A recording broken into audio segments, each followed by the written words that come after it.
Ed, a longtime member of the hero's party, faces an unexpected betrayal when he is suddenly expelled from the group. Despite his loyalty and contributions, the party's leader, Alexis, along with the other members, decides that Ed is no longer necessary. The justification is that while others have improved, Ed has remained stagnant, offering little value to their mission of defeating the Demon King. This decision, however, is not a spur-of-the-moment choice, but rather one that was discussed behind his back for quite some time. As Ed processes the news, the reactions of his former comrades confirm their decision. The priestess looks away awkwardly, the sorceress sighs, and even the scout, usually more amicable, stands firm. Alexis himself acknowledges Ed's past contributions, but insists that his lack of recent progress makes his presence in the party a liability.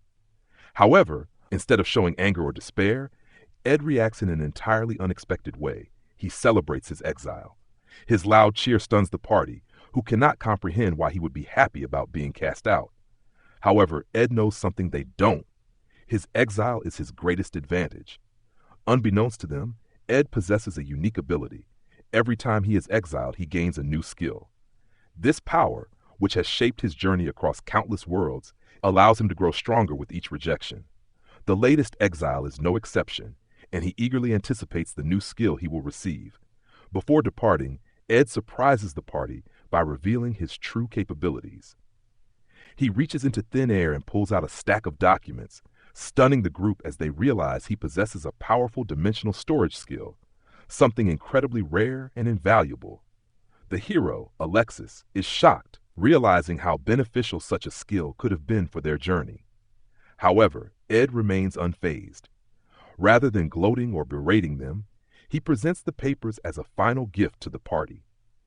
Within these documents are detailed training manuals, strategies for improving combat efficiency, and insights into powerful magic techniques, knowledge Ed compiled through his years of experience. Each member of the party finds something relevant to their growth, whether it be hidden combat techniques, secret pathways within dungeons, or spells they had never heard of before. Among the documents is an incredibly detailed map of all the locations they had explored together, complete with hidden passages and unmarked traps. The scout, recognizing its incredible accuracy, is astounded, questioning how Ed could have obtained such precise information. What they don't know is that this is a product of one of Ed's past exile skills, auto-mapping, combined with another ability, copy and fake, which allows him to create flawless duplicates of any recorded data. As the realization of Ed's hidden talent sets in, the mood shifts. Alexis, the very person who had cast him out, suddenly feels guilt weighing heavily on his shoulders. He bows his head in regret, acknowledging that he had completely misjudged Ed's value. The scout follows suit, ashamed of how they had treated him. Even the sorceress, initially indifferent, now seems troubled by their decision. The party collectively regrets their actions, realizing that Ed had contributed far more than they ever gave him credit for. Despite their newfound remorse, Ed remains resolute. When the party asks if he would consider returning, he immediately refuses. There is no bitterness in his voice, only certainty. He has moved on. Returning to a group that discarded him so easily is not an option. With his final words of encouragement, Ed bids farewell to the group, wishing them luck in their battle against the Demon King. He exits the tavern, leaving behind a stunned and regretful party. Once outside, he finds a secluded alley and takes a deep breath. The countdown begins. His world transfer is about to activate. As the timer reaches 0, Ed disappears, leaving behind a world that had failed to recognize his worth. But for him, this is just another step in his endless journey. With each exile, he only grows stronger. 100 worlds await him, and in the end, he will be unmatched. Ed finds himself back in the mysterious white world, the place he always returns to after being exiled from yet another hero's party. This realm, an empty expanse with nothing but a towering white wall lined with doors, serves as his checkpoint between worlds.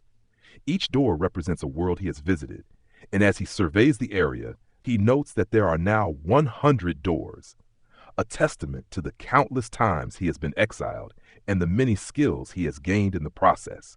Reflecting on his journey, Ed recalls how he was once an ordinary man, forcefully summoned from his peaceful life and thrust into this absurd mission.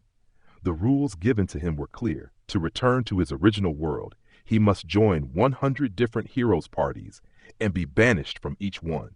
The logic behind this remains a mystery. Why exile? Why not victory? He had asked himself these questions countless times, but God never answers. As he contemplates his fate, he notices something unusual.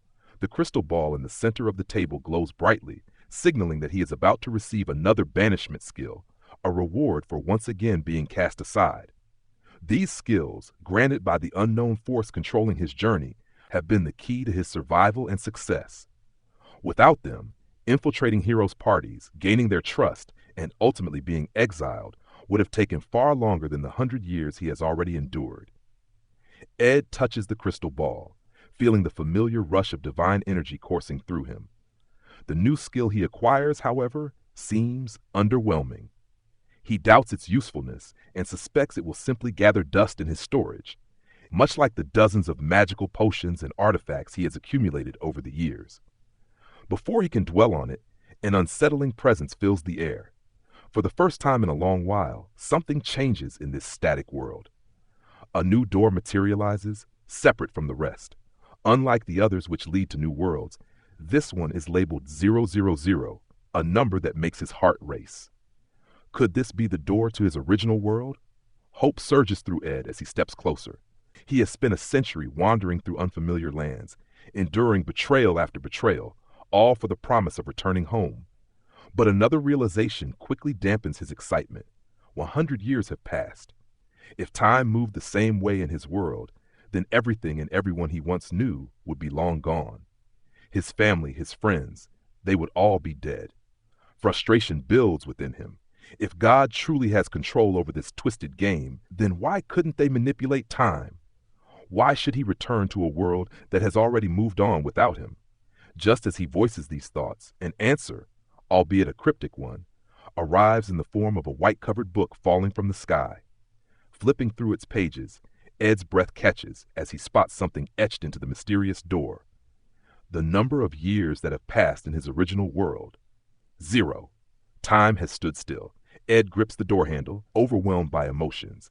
He can go back, to his home, to his life, as if none of this ever happened.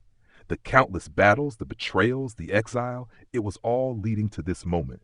His fingers tighten around the knob, ready to finally return, when suddenly another book falls from the sky, slamming into his head. Ed examines the book and realizes that it is not an ordinary one. Inside the hollowed-out pages lies a golden key, and an inscription on the cover explains its purpose. This key, given as a complete banishment commemoration reward, allows him to return to any world of his choosing. Though the gift seems unnecessary to him at first, curiosity gets the better of him. If he is truly about to return to his original world, why not take a final detour? His eyes drift toward the very first door, the world where his journey as an exiled hero began. Memories flood back to him as he recalls how difficult it had been. Unlike the later worlds where he had amassed numerous powerful banishment skills, in that first world, he had struggled immensely just to survive. Back then, Ed had joined the hero's party as a mere mercenary, lacking any extraordinary abilities. His first acquired skill, accidental flagmaker, was completely useless in battle, leaving him to rely purely on wits and effort. Despite these disadvantages, he had managed to stay in the party for a year and a half before finally being exiled. Now, 10 years have passed in that world since his departure. What happened after he left? Did the hero fulfill his destiny? Did the world find peace? With these questions in mind, Ed decides that if he is going to use the key, it should be to revisit the world that started it all. With a twist of the key, the door unlocks and Ed steps through. He finds himself standing in a vast open field, just outside what should be a thriving kingdom. However, something is wrong. Instead of the familiar sight of a bustling city, he is met with ruins. The once grand capital is in a state of complete devastation. The protective stone walls have crumbled, and nearly all of the buildings are either collapsed or burned to the ground. A sense of unease washes over him. This should have been a peaceful kingdom by now. Why is it in ruins? Realizing the urgency of the situation, Ed activates several of his powerful banishment skills: invisible, a physical barrier that protects him from harm, and magia soap, which nullifies magic attacks. Equipping himself with a plain steel sword from his stranger box, he approaches the wreckage cautiously. Before he can investigate further, an old man emerges from the rubble, his clothes tattered and his face gaunt. The sight of a survivor gives Ed hope that he can get some answers. "What happened to this place?" Ed asks, his voice laced with urgency. The old man, eyeing him suspiciously, responds with a chilling revelation. The town was destroyed 2 years ago by the Demon Lord's army. Ed's blood runs cold. The Demon Lord's army? That shouldn't be possible. The hero was supposed to defeat the Demon Lord years ago. Ed quickly presses for more information, and what he hears next shakes him to his core.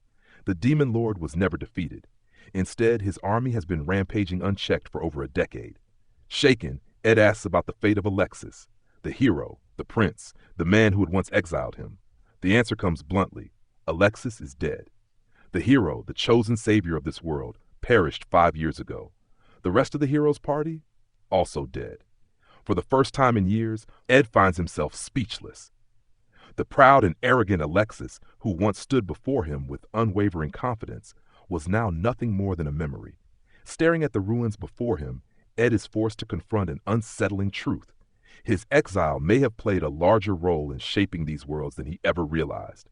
Shocked by the devastation of the first world he had ever been exiled from, Ed struggles to process the grim reality. Alexis, Gonzo, and Tia are all presumed dead. Wandering aimlessly through the ruins of the fallen kingdom, he is overwhelmed by an unfamiliar weight on his heart. He had spent over 100 years being cast out of parties and traveling between worlds, yet the deaths of those who once abandoned him linger painfully in his mind. Why does it bother him so much? It wasn't as if this was the only hero's party he had ever been a part of. It was just one of 100, a fleeting chapter in his long journey. And yet, he cannot shake the memories of their faces. Alexis's golden hair and princely demeanor, Gonzo's muscle-bound bravado, and Tia's exasperated sighs as she pretended to be indifferent. Even though they were the first to cast him aside, the knowledge that they were now gone stirs something deep within him. Trying to suppress his emotions, Ed reminds himself that even if he had stayed in the party back then, he wouldn't have been strong enough to change anything. He had been weak, nothing more than a burdened mercenary struggling to keep up. But despite his reasoning, he still cannot accept their deaths so easily. Determined to find answers, he summons Akashic Compass, one of his many banishment skills, which allows him to track people, places, and events across time and space. If Alexis truly died, then where? The compass flickers to life, revealing an unknown location before the image suddenly vanishes, proof that Alexis no longer exists in this world. He repeats the process for Gonzo, and once again the result is the same. Both had perished in the same place. Bracing himself, he speaks one more name, Tia. To his surprise, the image does not fade. Instead, a directional arrow appears, pointing toward her location. Tia is alive. Without hesitation, Ed sprints in the direction indicated by the compass. His mind races with possibilities. Was she captured by the Demon King's forces? Or perhaps she was in hiding, alone for the past 10 years? He cannot waste time speculating. If there's even Mirage Shift, a powerful but temporary skill that allows him to pass through physical objects and move undetected, Ed dashes across the land at inhuman speeds. Trees blur past him, rivers become nothing more than streaks in his vision, and distant mountains vanish behind him in moments. His heart pounds as he pushes himself beyond his limits, crossing entire landscapes in mere minutes. After what feels like an eternity, the arrow on his Akashic Compass flickers and disappears. He has reached his destination. Panting heavily, he stops and takes in his surroundings. Instead of a prison or battlefield, he finds himself standing before a simple wooden house deep within a forest. Confused but relieved, he quickly assesses the situation.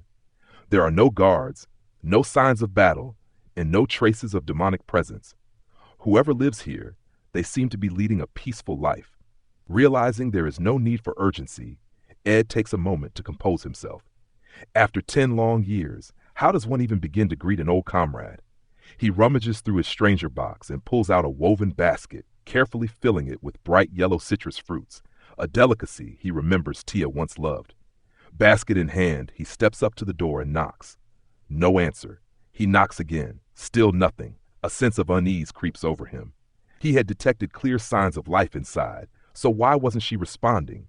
He considers waiting a little longer, but after 10 minutes of silence, his patience wears thin. Calling out her name produces no response. A growing sense of dread takes hold of him. Could something be wrong? What if she was hurt? What if she had collapsed? Steeling himself, Ed opens the door and steps inside. The house is warm and inviting, showing clear signs of daily use. Nothing seems out of place, except for the fact that it is completely silent. Moving cautiously, he makes his way through the house, finally reaching a room where he expects to find answers. He opens the door, and there, lying peacefully on a bed, Tia is sound asleep. After all the running, all the worry, all the anticipation, he finds her napping in the middle of the day. Shocked, Ed can only stare in disbelief before shouting aloud, "You're sleeping?" Ed's sudden arrival startles Tia awake, and for a moment, she is unable to believe her eyes. Seeing him standing before her after 10 long years is almost too much to comprehend. Overcome with emotion, she jumps up and embraces him, desperate to confirm that he is real. However, due to Ed's active visible banishment skill, her arms pass right through him, making her gasp in confusion. Realizing the awkwardness of the situation, Ed quickly disables the skill, allowing her to cling to him properly. She bombards him with questions. How is he alive? Where has he been all this time? Why did he never return? Her voice trembles with relief, but beneath it, there is lingering sorrow. Tia reveals that after Ed was exiled from the hero's party, no one ever heard from him again. To the world, he had simply vanished. Many assumed he had died, lost and forgotten. The thought that he might have perished haunted her for years.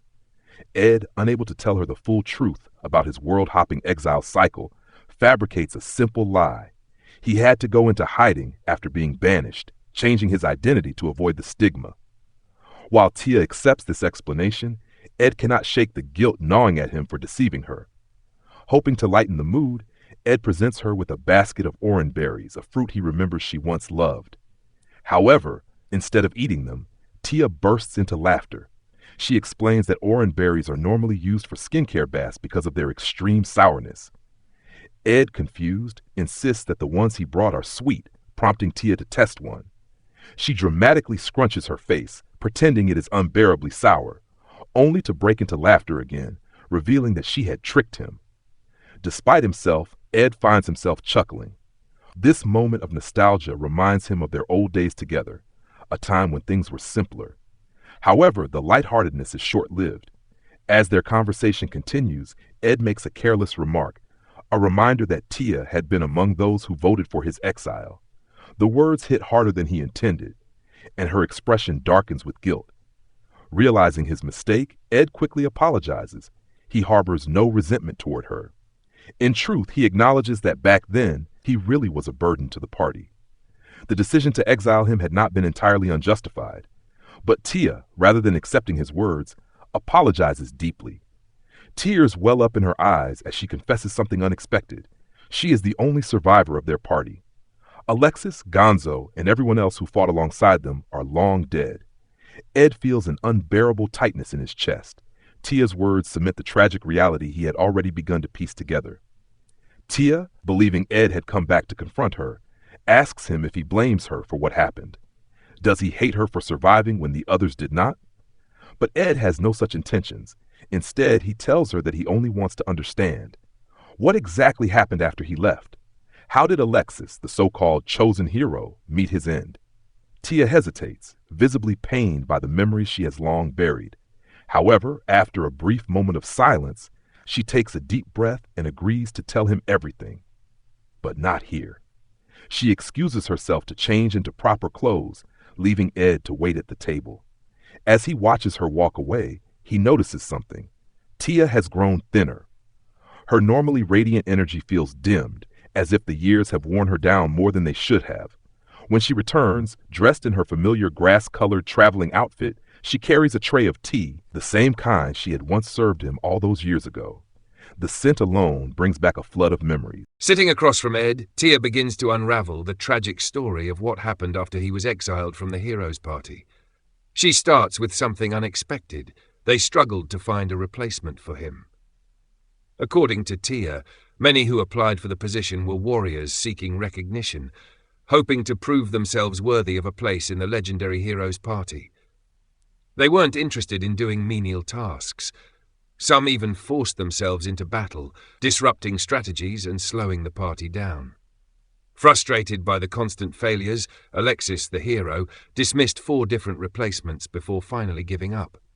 With no other choice, they retreated to a larger city to hire a professional porter. However, unlike Ed, who had once done everything from setting up camp to cooking meals, these hired hands only carried luggage and refused to do any additional tasks.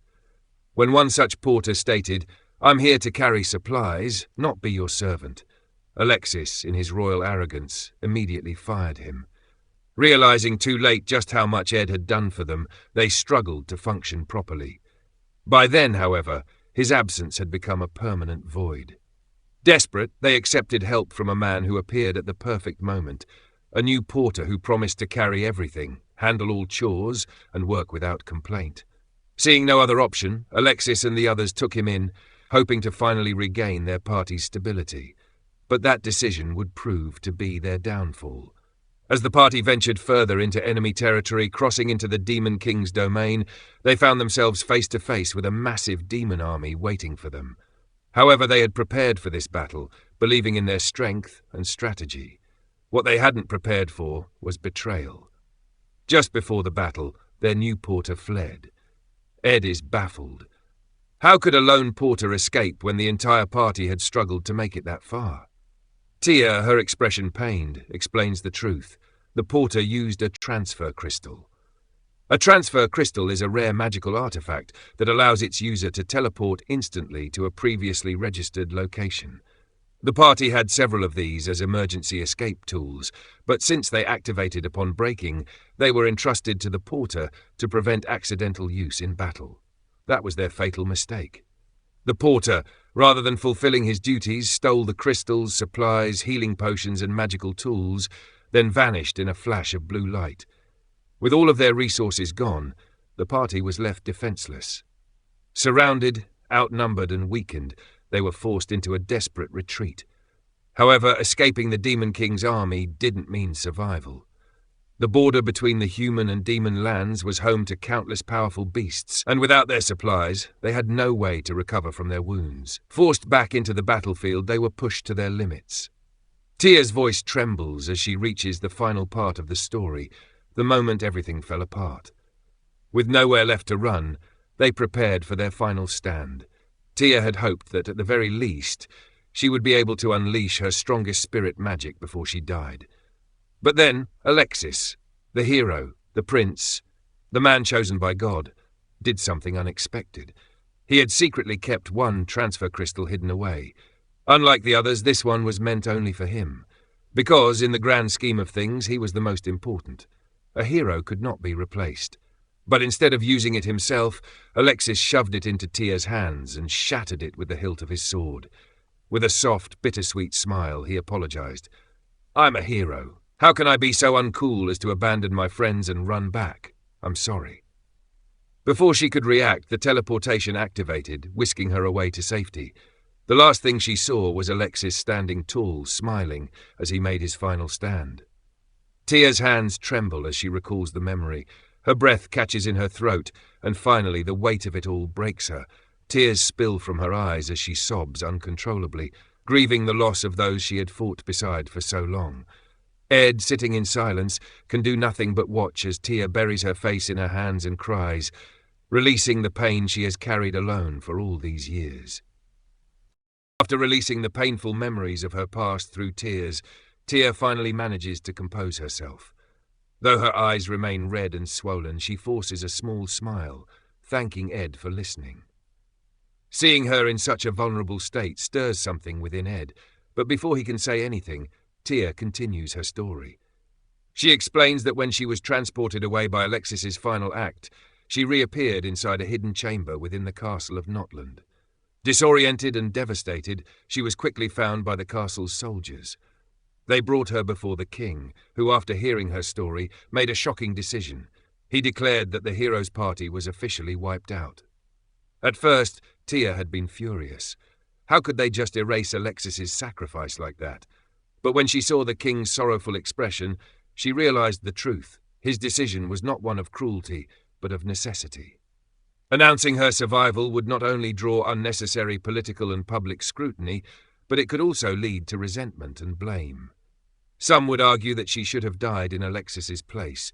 The guilt was already unbearable, and if she had to face constant accusations and scorn, she wasn't sure if she could withstand it. The king's decision, while cold, ultimately protected her. Since then, she had lived in complete isolation, hiding from the world. As an elf, her appearance wouldn't change over a few years, so she had no choice but to settle in a remote place where no one would recognize her. Even when 3 separate expeditions were sent into the demon realm to try and rescue Alexis, she did not reveal herself. However, after a while, the Allied nations sent forces 3 times to rescue Alexis, even when they knew they couldn't break through the demon world with an army. Nevertheless, they tried everything, using all their effort for a ray of hope, but since there were no heroes left to fight, all their efforts failed. It was at this point that she asked Ed how he showed up at a time like that, but Ed explained to her that he had recently acquired a magical tool that allowed him to search for people. Therefore, he decided to search for everyone, as he was very curious about them. However, when he tried to find Alexis and Gonzo, they didn't respond. It was at this somber moment that Tia completed the cloth she had been sewing for a while. She then showed it to Ed, and they both began to smile and play together. The sight of a lesser dragon standing before them sends a chill down Ed's spine. Dragons, especially the lower-ranked ones, typically reside in the cold peaks of mountains. Seeing one here deep within the humid forests is highly unusual. Ed quickly turns to Tia. Why is there a dragon here? Instead of answering, Tia looks at him in panic. Why did he come outside? Before he can question her further, the dragon lets out another roar, preparing to attack. Despite the danger, Ed remains calm. A lesser dragon is certainly strong, but compared to the countless threats he has faced across multiple worlds, it is nothing special. He reaches for his sword, intending to defend Tia, but before he can make his move, Tia suddenly chants a powerful spirit magic incantation. A fierce gust of wind materializes, forming into deadly, razor-sharp currents. The spell, Tri-Edge Stream, launches forward, striking the dragon's thick, armored neck. With a sickening thud, the dragon's head is cleanly severed. Ed stands frozen in shock. He had barely even moved. Tia, panting heavily, lowers her trembling hands. Ed cautiously approaches the dragon's corpse, prodding it with his sword to confirm that it is truly dead. It is. She killed it in a single blow. He turns back to Tia, utterly bewildered. When did she become this powerful? But his amazement quickly turns to concern. Tia's breathing is erratic. He watches as she sways unsteadily, her chest rising and falling rapidly. Before he can say anything, her legs give out beneath her. Ed rushes forward, catching her just before she collapses. Her body is frighteningly light. Even though elves are naturally slender, this level of frailty is unnatural. Tia weakly assures him that she is just a little tired, smiling faintly, but Ed doesn't believe her. Her face is too pale, her body too thin. Apologizing, she asks if she can rest in her room while he finishes cooking. Ed, despite his worries, agrees. If she needs rest, he won't stop her. After she disappears inside, Ed clenches his fists. Something is terribly wrong. Tia is hiding something from him. Ed is still reeling from the sight of Tia's deteriorated body when she lets out a soft chuckle, reminding him that this is the second time he has seen her naked. The joke, meant to ease the tension, does nothing to quell the storm in Ed's heart. He demands answers. Tia, sighing in resignation, finally agrees to tell him everything. But first she asks for his help in changing into proper clothes. With great care, Ed assists her, noting that the only areas of her body that still seem young are the parts normally visible, her face, hands and feet. It dawns on him that she must have deliberately worn clothes that concealed the truth of her condition for years. After dressing her, Ed carries her to bed, tucking her in as gently as he can. Tia, seemingly in a good mood, muses about how 10 years feel like nothing to an elf, but for a human, it is an entire era. Finally, Ed asks the question that has been eating away at him. What happened to her? Tia reveals that during the final battle after the porter's betrayal, she had no choice but to use a forbidden technique, one that only elves could wield. It was a secret art of spirit magic that vastly amplified her power. But there was a cost. Ed's breath catches in his throat as she explains that the price for this power was her lifespan. By mixing her own life force with magic, she was able to unleash devastating spells at the cost of years, if not decades, of her remaining time. Ed struggles to contain his emotions, realizing the true extent of her sacrifice. And then the realization hits him like a hammer. The spell she used to slay the dragon earlier was also fueled by her own lifespan. When she confirms it with a nod, Ed snaps. He shouts at her, demanding to know why she would throw away more of her life for something as meaningless as fighting a random monster. Tia simply smiles and says, "Because if I hadn't, you would have been in danger." Ed freezes. She still thinks of him as the weak, inexperienced young man who was expelled from the heroes' party 10 years ago. She has no idea how much he has grown, how strong he has become, and because of that, she reduced her already dwindling lifespan for his sake. Guilt crashes over him like a tidal wave. He should have acted faster. He should have told her the truth. He should have protected her instead. Tia, sensing his turmoil, reaches out and touches his cheek gently. She tells him that she is at peace. She had clung to life for years, wondering if Alexis and the others were still waiting for her somewhere in the Demon King's domain. But thanks to Ed, she now knows that they are truly gone. With that knowledge, she is ready to let go. Ed, trembling, begs her not to say such things. Before she can respond, a thunderous crash shakes the house. Another massive creature has arrived. Tia, despite her frail condition, insists on going with him to see what it is. She clings to his clothes, her fingers weak but determined. "I don't want to be alone," she whispers. Ed swallows hard, then nods. Carrying her in his arms, he steps outside, only to come face to face with a towering metal. Adamant golem is an entirely different level of threat. Forged from adamant, the hardest metal in existence, the creature is a walking fortress, impervious to most attacks. Its sheer size alone is enough to instill fear. It towers over the treetops, its shadow stretching across the landscape. But Ed does not flinch. As the golem swings its enormous fist down at him, he remains still, allowing it to land a direct hit. A normal warrior, even a hero, would have been obliterated on impact. But Ed, he doesn't even move. The moment the attack connects, it is nullified by Invisible, his banishment skill. The golem's blows might be overwhelmingly powerful, but without a soul, its attacks are meaningless against Ed. After enduring several more blows to demonstrate the uselessness of its attacks, he counters. Activating Orbit Reflector, he absorbs the damage and sends it back in a single devastating kick. The adamant golem staggers, its massive frame crashing to the ground. But even with the force of its own attack turned against it, it rises again.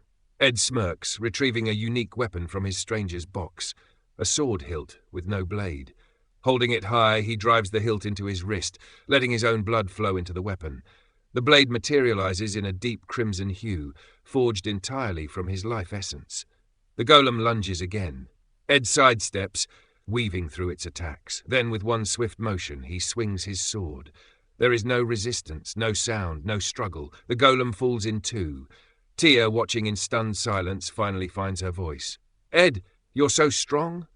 He laughs, telling her that the weakling she once knew has long since disappeared. The journey that followed his exile made him into something else entirely. Tia hesitates, then softly says, "If you're that strong, maybe you could." She stops herself, shaking her head. Ed presses her to continue, but she brushes it off. Instead, she makes a request. She wants him to take her across the border. She wants to return to the place where Alexis and the others fell, to be with them once more. Ed vehemently rejects the idea, shouting at her not to say things like last journey or final destination. But Tia only smiles sadly. With tears welling in his eyes, Ed finally gives in. If he cannot extend her life, then at the very least, he will grant her this final wish. And so their journey begins, one last adventure where the past and the future will collide. With Tia securely strapped to his back, Ed charges through the demon territory, racing against time itself. The region is teeming with magical beasts, yet they are no longer the overwhelming threat they once were. Thanks to his immense growth and mastery of his banishment skills, he navigates through the perilous land with ease. Tia, using her superior elven eyesight, spots danger before Ed even notices it. She alerts him to the glowing eyes of predatory beasts lurking in the shadows, prompting him to change course. He doesn't have time to engage in unnecessary battles. Every second counts. Despite his incredible speed, Ed can't help but reflect on how different this place feels compared to the first time he crossed it. Back then, the fear of death loomed over him. Now he moves with confidence, knowing he is strong enough to tear through anything in his path. Speaking of which, what happened to that porter who abandoned you guys? Ed suddenly asks. I don't know. Maybe he got caught? Tia responds. The king of Nortland, knowing the truth, wouldn't have let the coward who abandoned a hero escape unpunished. Ed doesn't press further. It's not worth thinking about. After nearly 10 hours of relentless running, with brief breaks in between, the dense forest finally thins out into an open grassland. Tia recognizes the terrain immediately. Her body tenses as she speaks. We're here. This is the place. Ed gently places her down. Her legs tremble, but she forces herself forward, step by step. Soon she stops beside a familiar large rock. This is where Alexis gave me the transfer crystal, she whispers. Tia collapses against the rock, her fingers tracing its rough surface. Tears well in her eyes as she looks up at the sky, speaking not to Ed but to her lost friends. Alexis, Gonzo, I'm finally back. She reminisces about the past, laughing weakly. She tells them about Ed, how the very person they exiled was the one who brought her back here. Then she asks Ed a question. Do you remember the day we banished you? Ed chuckles dryly. Of course he remembers. They accused him of peeking at Tia while she was changing. It was the supposed crime that led to his expulsion. But then Tia reveals something shocking. I did it on purpose. I let you see me change so I'd have a reason to kick you out. Because I knew if I didn't, you would die. Her voice is steady, but the pain in her eyes is unmistakable. Ed is left speechless. He always believed his exile was cruel and unjustified, but it was a calculated act of protection. I made a mistake, Tia continues. Because, look at you now. You're strong enough that you didn't need me to protect you. She smiles one last time. Ed, thank you, and I'm sorry, but I have to leave you behind again. Her eyelids flutter closed, her last breath slipping away with the morning breeze. Silence. Ed stares at her still, lifeless body. His mind refuses to process the reality before him. Tia is gone. The last surviving member of his first hero's party is dead. His fists tremble, his vision blurs. A deep, all-consuming rage and grief explode within him. Looking up at the sky, Ed lets out a roar, directly challenging the gods themselves. You planned this, didn't you? Is this what you wanted? Tears stream down his face as he raises his fist. And then he does the unthinkable. He activates Unlimited, the final banishment skill. A pillar of light erupts from his body, breaking through the clouds, reaching the heavens.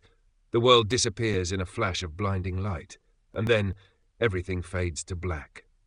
Ed's consciousness awakens in a world of absolute white. Everything is blank. No sky, no walls, no ground, just endless whiteness. Confusion grips him.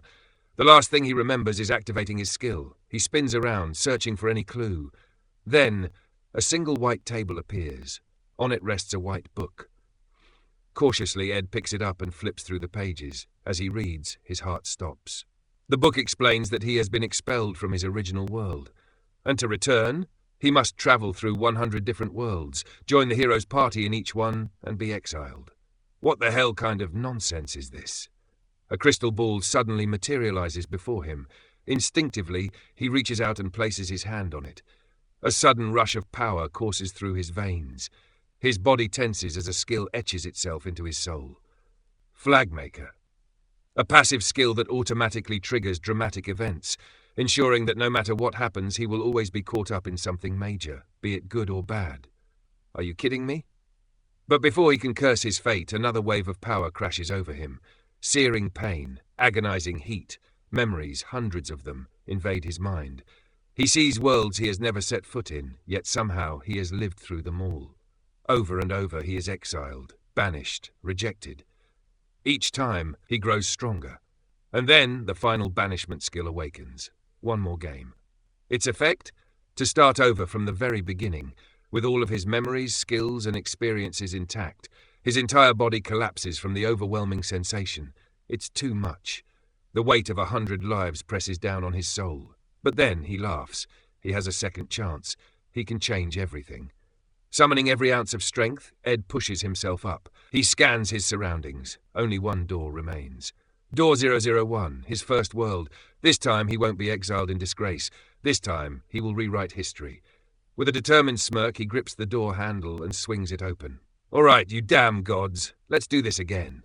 And with that, he steps into his second chance. Stepping through the door, Ed found himself back in the world where it all began. The nostalgia hit him immediately, but before he could bask in the emotions of returning, he had to confirm something important. He activated auto-mapping, expecting a detailed layout of the places he had explored before. Instead, all he saw was the immediate area surrounding him. His past knowledge had not carried over. He would have to explore everything again. His gut twisted with unease, and an even worse realization struck. Plunging his hand deep into the stranger box, he grasped at nothing but empty air. His entire collection of weapons, tools, and rare items from 100 worlds was gone.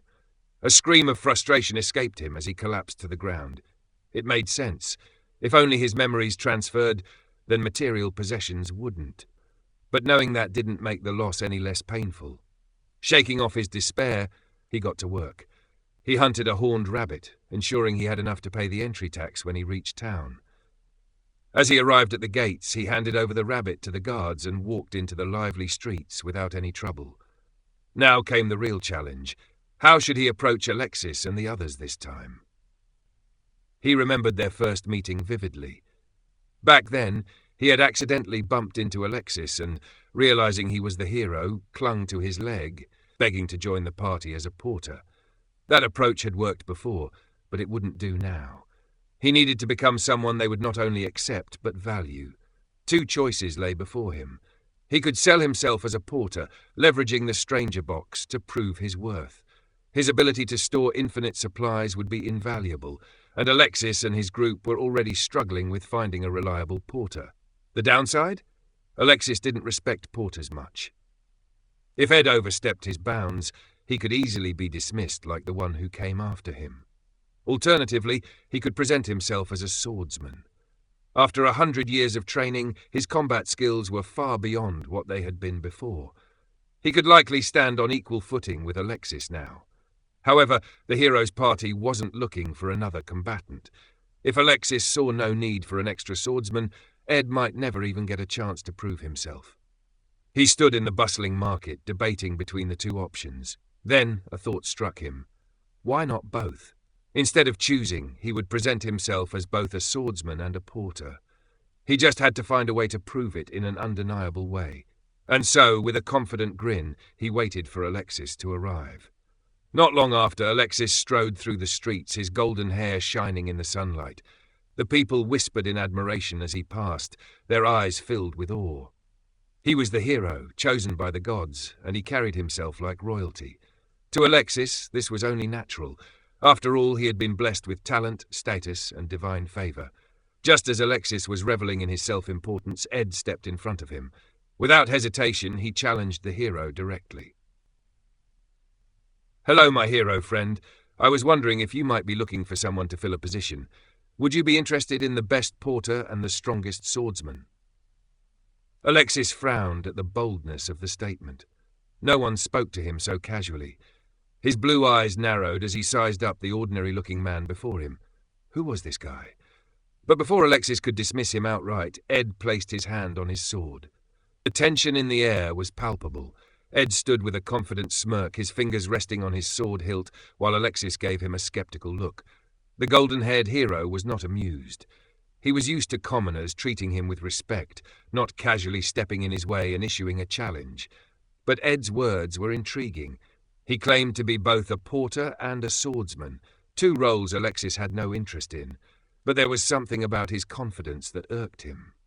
"Just so you know," Alexis said, drawing his holy sword, "I don't hold back in duels." Ed grinned. "That's exactly why I challenged you." The moment Alexis moved, he was already in front of Ed. The speed was ridiculous, almost inhuman. Ed barely blocked the attack in time. The weight of Alexis's holy sword was overwhelming. Ed's simple iron sword creaked under the pressure. Ah, I forgot how strong he is. My old sword is barely holding up. Despite his years of training, Ed wasn't using a legendary weapon this time. The iron sword he held was ordinary, and blocking a holy sword was reckless. He had to be smart. He adjusted his stance, countering Alexis's movements with precision rather than force. Nice speed, Alexis smirked, parrying Ed's strike. But your blows are weak. No way! I can't let the hero get hurt, right? Oh? Do you actually think you could hurt me? Ed's provocation worked. Alexis's expression darkened, and he decided to show his true power. Taking a step back, he raised his sword overhead. Take this! Moonscraper! A crescent-shaped energy slash erupted from Alexis's sword, rushing toward Ed with terrifying force. The people behind him were in danger. If he dodged, they'd be caught in the attack. Oh, you idiot! Ed had no choice. He angled his sword just right, intercepting the energy wave at the perfect moment. The holy slash curved upwards, shooting into the sky harmlessly. Snap! His iron sword shattered. Ha! What were you thinking, using that kind of attack in the middle of town? Alexis scoffed. You're still standing, aren't you? Before Ed could respond, a booming laugh echoed. Ha-ha! That was great, kid! A massive, shirtless man stepped forward. Gonzo, the warrior monk. His muscles gleamed like polished steel, his head completely bald. Gonzo? Ed gasped, feeling a wave of nostalgia. And then a voice he hadn't heard in 100 years. Mao! What are you two doing? Tia. Ed turned, and there she was, Lunacia, the elven spirit mage. Her golden red hair gleamed under the sunlight, her green eyes sparkling with curiosity. Her gaze met his. Hey, wait, do I know you? She asked, tilting her head. Ed's throat tightened, his vision blurred with tears. Ed? For the first time in a century, she said his name again. And for the first time in a century, he felt alive. Ed stood in the middle of the street, still slightly confused about how things had progressed so quickly. He had prepared multiple strategies to infiltrate the hero's party, but it turned out he had worried for nothing. Tia had already decided to let him in. Just like that, without any trials or tribulations, without any real tests, he had declared him a friend. It was almost surreal. Alexis, however, was not as enthusiastic. The hero crossed his arms, his expression turning more serious. I don't think this is a good idea. We already discussed that adding more members to the party could weaken our teamwork, Alexis argued, clearly frustrated. His logic made sense. Bringing in new members without proper integration could lead to complications. But Tia, as always, was undeterred. That's fine. I have a good feeling about Ed, she said, turning to Gonzo for support. The towering warrior monk laughed heartily, his muscular arms crossed over his broad chest. I don't mind. No matter how weak this kid is now, I'll mold his body into a fine muscular one, he declared. And just like that, Ed had won 2 votes in his favor. Alexis sighed in exasperation. I know there's nothing I can say to change your mind. Then his expression grew more serious. But there's something we do need to discuss. Supplies. If we're going to go on longer expeditions, we need someone to handle them. Right now, we each carry our own, but if we travel for weeks, that won't be enough. Tia frowned slightly, realizing the truth of his words. Carrying their own supplies had worked until now, but as the hero's party grew stronger and took on greater challenges, they needed someone who could manage provisions without slowing them down. This was Ed's moment. I can carry all of it, Ed said, stepping forward confidently. Alexis raised an eyebrow. You? You seem like a decent swordsman, but carrying all our provisions and keeping up in battle? That's unrealistic. Ed grinned and reached into the small satchel at his waist. He made a show of placing the hilt of his broken iron sword into the bag and letting it disappear into thin air. Alexis and the others watched in shock. What the hell? Alexis muttered. This, Ed explained, is a special magic tool. It looks like an ordinary bag, but it can store much more than it seems. And for some reason, it only works when I use it. So I can't sell it or give it away. But if I use it for the party, I can carry as much as we need, without any extra burden. Alexis stared at him, weighing the benefits. If what Ed said was true, it was a massive advantage. Having unlimited storage could change how they travelled, how they fought, and how they prepared for battle. Tia, of course, was already excited. That's amazing, Ed. That means we can carry all the food, water, and weapons we need. Exactly, Ed said, smirking. No more worrying about running out of rations or spare armor. Even Gonzo was thrilled. Ha! That means we can bring along more weights for training. I'll send for some adamantine blocks later. Make sure you store them, kid. Ed winced slightly. Why did Gonzo have adamantine training weights? That was going to be hell to carry around. Alexis still looked unconvinced, but he didn't reject the idea outright.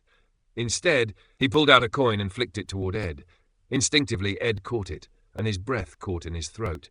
It wasn't just any coin. It was a gold coin.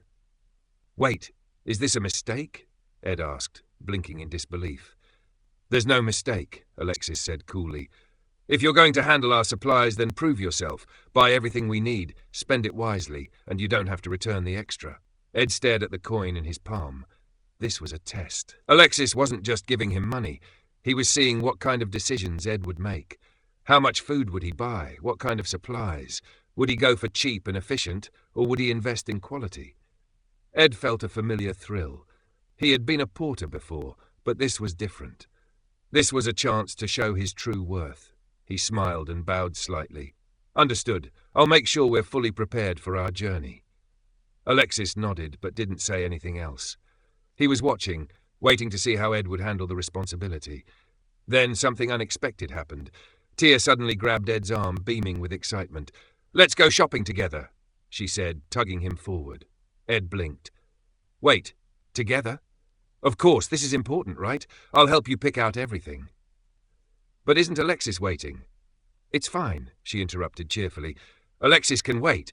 Besides, I want to see what kind of things you buy." Ed didn't have a chance to protest. Tia was already pulling him toward the marketplace. As they walked, Ed couldn't help but feel the difference in this timeline. The first time around, he had been an outsider, barely acknowledged by the group. Now, Tia was treating him like a close friend. He glanced at her, puzzled. Why was she being so kind to him? Had she sensed something? Had some part of her soul recognized him? Ed didn't know. But one thing was certain. He was already making waves in this timeline. And this time, he wouldn't be left behind. Ed still couldn't quite grasp how he had ended up in this situation. He had set out to prove himself as the best porter for the hero's party, but somehow he had been roped into shopping with Tia. It wasn't that he disliked her company, far from it, but the sudden familiarity she had with him felt off. Big things, shopping together with Ed. As Tia hummed a cheerful tune, swinging their linked arms back and forth, Ed could only sigh in confusion. It wasn't just her bright mood, it was the way she treated him as if they had known each other for years. He tried to focus on the task at hand. Tia? She turned to him with a tilt of her head, her long ears twitching slightly. "Are you sure it was okay to just leave Alexis like that? He did call for something before we left." Tia simply laughed, waving off his concern. "Oh, don't worry about it. He was just being mean to you, wasn't he? You're one of us now, so you shouldn't have to go through any more of his tests." Ed blinked. Was that really what happened? Sure, Alexis had been skeptical, but it had been an actual test, and yet Tia had decided on her own that Ed didn't need to prove himself anymore. That was strange. "Hey, Tia," he asked hesitantly. "Mo." Before he could say anything else, Tia pouted, puffing out her cheeks as if he had offended her. What did I do?" Ed asked in alarm. "Your tone." She huffed. "Why are you talking like we're strangers? You called me Tia before, but now you're acting so formal." "Ah, but we've only just met, right?" Suddenly, her fingers pinched his mouth, tugging at his lips. "Ouch! What the hell? Who cares about that? Just call me Tia! Fine, I get it, Tia! Umu." She released his mouth and gave him a satisfied nod. "That's better." Ed rubbed his sore lips, still confused. He knew Tia well from the previous timeline, but this Tia had only known him for an hour. Why was she acting so familiar? He decided to ask directly. "Hey, Tia, why are you being so nice to me? We barely know each other." Did you expect me to be mean to you?" "No, that's not it, but you're way friendlier than I thought you'd be." Tia's expression softened as she considered his words. Then she smiled and said, "I don't know, I just have a feeling." "A feeling?" "Yeah. You know, we elves live a lot longer than humans, right?" Ed nodded. That much was obvious. Tia continued, "The longer we live, the more we experience, but also the more we forget. I've lived over 100 years, and I know there are things I've forgotten. But some things, some memories I never want to lose. Those I burn into my soul." Ed frowned slightly. "Soul memories?" When something is really important, so important that I don't want to forget it even if I live another 1,000 years, I carve it into my soul." She smiled at him, but her jade green eyes held something deeper. "Sometimes I see something or meet someone new, and I feel nostalgic, even if I've never met them before. It's like a memory from a past life, even though I don't actually remember it." Ed's heart clenched at her words. She doesn't remember.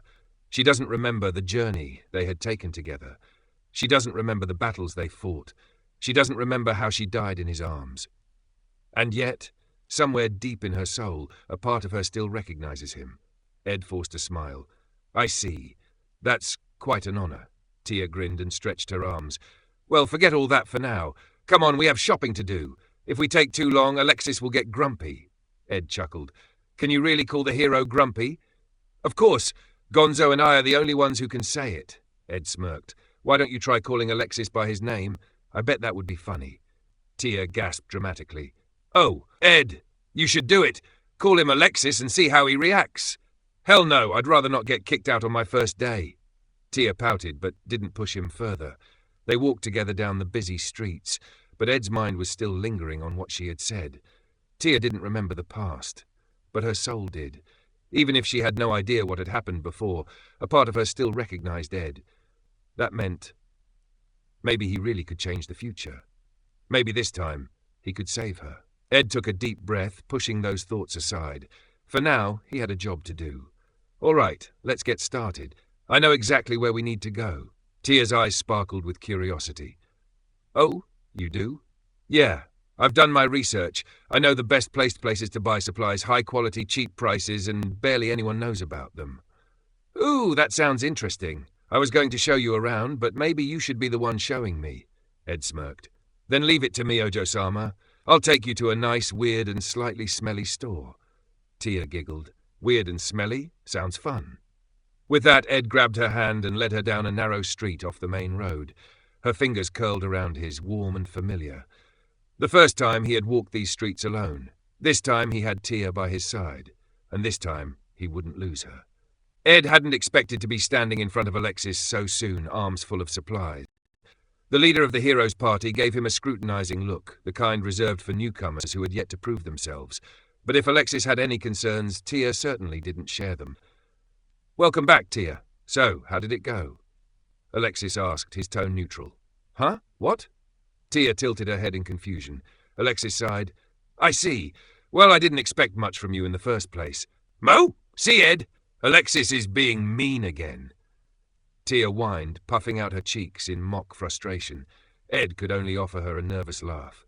He wasn't quite sure how he'd ended up in the middle of whatever dynamic was going on here, but there were more important things to focus on. "All right," Alexis said, shifting his attention to Ed. "Let's see what you've got."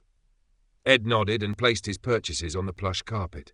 One by one, he unloaded an impressive stockpile of preserved food, enough to last 4 people for 3 months, with an additional supply extending up to a year.